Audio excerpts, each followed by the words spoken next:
जय हिंद दोस्तों, do study में आपका स्वागत है। आज हम डिस्कस करने जा रहे हैं 4th to 8th यानी 4 से 8 जून का करंट अफेयर। दोस्तों सबसे पहले हम बात करेंगे वर्ल्ड बैंक के बारे में। उनके कार्यकारी निदेशक बनाए गए हैं नीलकंठ मिश्रा, यानी कि जो अपॉइंटेड हुए हैं एग्जीक्यूटिव डायरेक्टर वो हुए हैं नीलकंठ मिश्रा। दोस्तों ये जानने योग्य बात है कि 3 वर्ष के लिए अपॉइंटमेंट होती है और जो ये नीलकंठ मिश्रा जी हैं ये 1981 बैच के रिटायर्ड आईएएस ऑफिसर हैं और जो इनकी मंजूरी दी है वो कैबिनेट की नियुक्ति समिति ने दी है, यानी कि सेंट्रल गवर्नमेंट के द्वारा ये अपॉइंटमेंट्स फाइनल की जाती हैं और वर्ल्ड बैंक के लिए भेजी जाती हैं। और ये गोल्ड मेडलिस्ट हैं आईआईटी कानपुर से। तो अगर आपसे पूछा जाए कि वर्ल्ड बैंक में जो एग्जीक्यूटिव डायरेक्टर बने हैं वो इंडिया के कौन बने हैं, वो नीलकंठ मिश्रा बने हैं। ये बात ध्यान देने योग्य बात है। तो इस तरह से ये जो है 19 जून को अपना चार्ज संभालेंगे और इनका जो मेनली रहा है क्रेडिट, जो एक तरह से कह सकते हैं जो फॉर्मर एमडी और इक्विटी स्ट्रेटेजिस्ट जो है एशिया पैसिफिक रीजन के क्रेडिट शीर्षक के, तो उसमें इन्होंने काफी अच्छा काम किया है। तो बेसिकली इक्विटी के रणनीतिकार रहे हैं, मतलब इक्विटी से रिलेटेड, फाइनेंस से रिलेटेड चीजों पर इन्होंने की अच्छी पकड़ है और इसलिए इनको ये इतनी बड़ी महत्वपूर्ण जिम्मेदारी दी गई है। तो सबसे पहली बात, नीलकंठ मिश्रा को किस संस्था में कार्यकारी निदेशक नियुक्त किया गया है? तो ऑफ कोर्स वर्ल्ड बैंक में किया गया है। और कहाँ के वो गोल्ड मेडलिस्ट रहे हैं? वो आईआईटी कानपुर से गोल्ड मेडलिस्ट हैं। और कितने वर्षों के लिए इनको नियुक्ति की जाती है? ये टोटली 33 ईयर के लिए किया जाता है। और वर्ल्ड बैंक का जो मुख्यालय है वो कहां पर है? वॉशिंगटन डीसी में है और अमेरिका में है। तो यहाँ पर ये 4 क्वेश्चंस मतलब इंपॉर्टेंट है जो आपको ध्यान रखने योग्य हैं, ध्यान रखने की जरूरत है। इसके बाद हम बात करते हैं, हमारे देश में सबसे पहले एथनॉल कार लॉन्च हो गई है। पहली एथनॉल कार लॉन्च हुई है जो 100% एथनॉल से चलती है और ये मारुति सुजुकी कंपनी ने बनाई है। वैगनार ये कार का नाम है। हमारे परिवहन मंत्री जो नितिन गडकरी जी हैं उन्होंने इस लॉन्चिंग में हिस्सा लिया। तो मारुति की नई वैगनार E20 से E100 ईंधन पर चल सकेगी वैगनार कार। तो ये भारत की पहली फ्लैक्स फ्यूल पैसेंजर कार है जो एथनॉल मिश्रित ईंधन से चलती है। इसमें 85% तक एथनॉल का यूज किया जा सकता है, यानी कि अब पेट्रोल और डीजल पर या सीएनजी पर हमारी जो डिपेंडेंसी है वो खत्म होगी। न्यू दिल्ली में इसको लॉन्च किया गया है। बेसिकली एथनॉल के बारे में जैसा कि आप सभी जानते हैं, प्रदूषण के लिए प्रदूषण नहीं करती, प्रदूषण की कमी के लिए बहुत लाभदायक है, हमारे इन्वायरमेंट के लिए बहुत अच्छा है। 2047 का जो डेवलप्ड इंडिया वाला विकसित भारत का जो कॉन्सेप्ट है उसके लिए हमारे लिए बहुत अच्छी बात रहेगी। और गवर्नमेंट ने यह भी कहा है साथ साथ कि 5200 एथनॉल स्टेशन लगाए जाएंगे पूरे भारत में और शुरू में 500 स्टेशन की शुरुआत होगी और 2027 तक 5000 स्टेशन यहां पर चालू हो जाएंगे, जिससे कि किसी को भी एथनॉल कार में एथनॉल डलवाने के लिए किसी तरह की दिक्कत ना आए। प्रदूषण में कमी होगी, पेट्रोल डीजल पर निर्भरता की कमी होगी, कच्चे तेल का आयात कम करना पड़ेगा। एथनॉल क्योंकि गन्ने से बनता है, हमारे किसानों की आय बढ़ेगी, हमारी जो ग्रामीण अर्थव्यवस्था है वो मजबूत होगी। तो इस तरह से एथनॉल से चलने वाला जो ये जो ईंधन हमारे यहाँ बना है और जो ये गाड़ियां बनी है, ये हमारे लिए बहुत अच्छी एक शुरुआत है। अब हम बात करते हैं क्वेश्चंस की। ये कौन सी कंपनी है जिसने बनाई है? तो मारुति सुजुकी, जैसे मैंने आपको बताया। इससे हमें क्या बड़ा बेनिफिट मिलेगा? Reductions in oil imports. ये सारी बात, ईंधन की खपत बढ़ाना, वाहन की गति बढ़ाना, कीमत कम होना, ये सब इसके आंसर नहीं है। जो आंसर है वो रिडक्शन इन ऑयल इंपोर्ट्स है। ये बहुत इंपॉर्टेंट बात है। साथ में हम बात करें कि ये जो car the new flex fuel WagonR can run on the which type of fuel? तो एथनॉल है E20 से E100 तक। ये एथनॉल कार है कि ये जो ईंधन है वो इतने पॉइंट से लेकर इतने पॉइंट तक डल सकता है। और कितने स्टेशन लगाने की बात चल रही है? 5200। शुरुआत में 500, फिर उसके बाद 2027 तक 5000 लगभग स्टेशन लगने की बात चल रही है। इसके बाद हम बात करें, हमें रशिया से यानी रूस से भारत को S-400 का विमान का एक जत्था मिला है, स्क्वाड्रन मिला है। ये S-400 जो है चौथा स्क्वाड्रन है हमारे लिए और ये बहुत लंबी दूरी के लिए बहुत अच्छी वायु रक्षा प्रणाली है हमारी S-400, लंबी दूरी को भेजने वाली।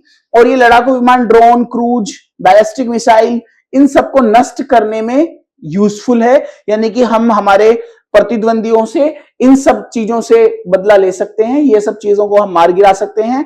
और ये समझौता 2018 में हुआ था। टोटल 5 हमें मिलने थे, चौथा हमें मिल गया, एक बाकी बच रहा है, वो बस हमें मिलेगा।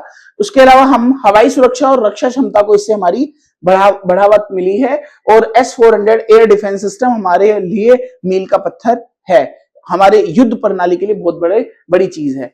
तो बेसिकली कौन सा स्क्वाड्रन मिला है? 4th स्क्वाड्रन मिला है। और जो इसकी शुरुआत हुई थी, यानी ये जो एग्रीमेंट हुआ था वो कब हुआ था? 2018 में हुआ था। और S-400 प्रणाली किसके देश के द्वारा चल रही है? रशिया के द्वारा चल रही है। और बेसिकली इसमें यहां पर किसकी बात हो रही है? एयर डिफेंस मिसाइल सिस्टम की बात हो रही है। तो इस तरह से S-400 की बात हम यहां पर रख रहे हैं, जो रशिया से शुरुआत है। अब बात बलिया की आती है। बलिया उत्तर प्रदेश में है और उसका जो नाम दर्ज हुआ है वो 100th नंबर पर रामसर स्थल में दर्ज हुआ है। बेसिकली रामसर सम्मेलन है एक, जो 1971 से इसकी स्थापना हुई थी, इसकी शुरुआत हुई थी। रामसर शहर ईरान में है और वहां से इसकी शुरुआत हुई थी। और इसकी शुरुआत सिर्फ इसलिए हुई थी कि जो अलग अलग पूरे वर्ल्ड में जगह है जहां पर मतलब अलग अलग मौसम में पानी का संचय रहता है, तालाब में, नहर में, इस तरह से। और वहां पर जो प्रवासी पक्षी आके बैठते हैं या उनका जो स्थान है जो वहां पर रुकते हैं, उस जगह को आइडेंटिफाई करना और उसको उसमें इंडल्ज करना, ये इसका मेन मोटिव था। तो इस तरह से जब हमने देखा हमारे देश में, उत्तर प्रदेश में बलिया जिले में सुराहा ताल है, सुराहा ताल में पक्षियों का बहुत अच्छा आवास है, जैव विविधता से समृद्ध एवं प्रवासी पक्षियों का महत्वपूर्ण आवास स्थल है वो। और हमारे स्थानीय पारिस्थितिकी तंत्र और जल संरक्षण के लिए बहुत महत्वपूर्ण है। और इंटरनेशनल आइडेंटिटी हमारे रामसर सम्मेलन से जो शुरुआत हुई है रामसर स्थल की, वहां पर ये मिला है। और ये 100वां स्थल है ऐसा भारत का जो रामसर स्थल में शामिल हो गया है। अब यहां से जो क्वेश्चन पूछे जाते हैं वो क्या है, वो देखने की जरूरत है, आपकी स्क्रीन पर है। हाल ही में भारत का 100वां रामसर स्थल कौन बना? सुराहा ताल बना। सुराहा ताल किस राज्य में स्थित है? बलिया उत्तर प्रदेश में है। कब से इस आंदोलन, इस सम्मेलन की शुरुआत है? 1971 से है। और ये किस लिए रामसर सम्मेलन करा गया था? आंध्र भूमि मतलब वेटलैंड जो हमारा कंजर्वेशन है उसके संरक्षण के लिए किया गया था। और ये सम्मेलन एक अंतरराष्ट्रीय संधि है जो आंध्र भूमि के संरक्षण के लिए, यानी कि उसके कंजर्वेशन के लिए, वेटलैंड के कंजर्वेशन के लिए बनाई गई है। तो ये एक अंतरराष्ट्रीय संधि है बेसिकली। तो ये चीजें यहां पर इंपॉर्टेंट हैं जो आपको ध्यान में रखनी है। फिर बात हम करते हैं प्रज्ञानंदा जो है, उन्होंने एक इतिहास रचा है। उन्होंने नॉर्वे चेस 2025 में अपना नंबर 1 का खिताब, पहले भारतीय खिलाड़ी ऐसे हैं जिन्होंने ये चेस कंपटीशन जीता है पूरे वर्ल्ड का। नामी ग्रामी जो चेस का प्लेयर था विंसेंट कीमर, उनको हराया, वो जर्मनी के थे। और 20 वर्ष के हैं प्रज्ञानंद जिन्होंने इनको हराया है और लगातार 4 जीत उन्होंने दर्ज की है विश्व के नंबर 1 प्लेयर को हरा के। अब ये विश्व के नंबर 1 प्लेयर बन गए हैं और ये अपने आप में एक बड़ी बात है प्रज्ञानंद के लिए। तो ये चीज कह सकते हो कि हमें चैंपियनशिप में एक और ट्रॉफी मिली है, एक और नाम मिला है। और उसमें हम अगर क्वेश्चंस की बात करें तो क्या क्वेश्चंस आएंगे? सबसे पहले कि शतरंज खिताब किसने जीता है? वो प्रज्ञानंद ने जीता है। नॉर्वे चेस 2025 कंपटीशन को जीता है। फाइनल राउंड में किसको हराया? एक जाने माने खिलाड़ी विंसेंट कीमर जो जर्मनी से हैं उनको हराया है। और ये इनका नाम क्या है? आर प्रज्ञानंद इनका पूरा नाम है। तो इस तरह से कह सकते हो आप कि ये अपने आप में एक स्पोर्ट्स से रिलेटेड क्वेश्चन है जो पूछा जा सकता है।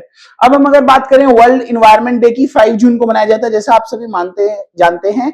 और इसकी स्थापना यूएनओ यानी संयुक्त राष्ट्र संघ ने की थी, यूएन ने की थी। 1973 से इसकी शुरुआत है। 1973 से अंतरराष्ट्रीय दिवस मनाया जा रहा है, पर्यावरण दिवस मनाया जा रहा है। और इस साल जो इसकी थीम है वो inspired by nature for climate for our future, ये इसकी थीम है।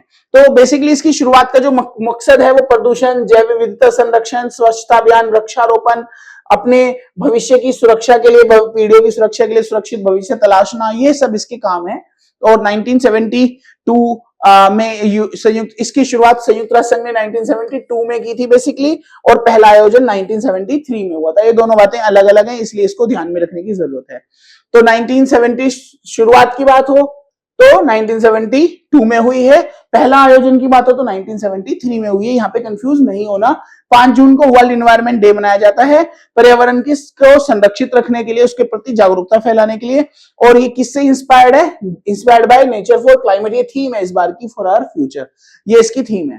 तो ठीक है दोस्तों, ये कुछ इंपोर्टेंट करंट अफेयर्स है जो आपको ध्यान में रखने हैं, जो आपके एग्जाम्स के लिहाज से बहुत इंपॉर्टेंट है, खास करके एसएससी, यूपीएससी, कॉम्पिटिटिव एग्जाम्स या एंट्रेंस एग्जाम्स। इनको अच्छे से ध्यान से लिखिए, समझिए। और हमारे टेलीग्राम चैनल पर भी इसका लिंक शेयर कर दिया, टेलीग्राम पर भी ये पीडीएफ शेयर कर दी जाएगी और इसका लिंक हमारे डिस्क्रिप्शन में दिया गया है। तब तक के लिए, नेक्स्ट वीडियो तक के लिए, जय हिंद, जय भारत, ऑल द बेस्ट।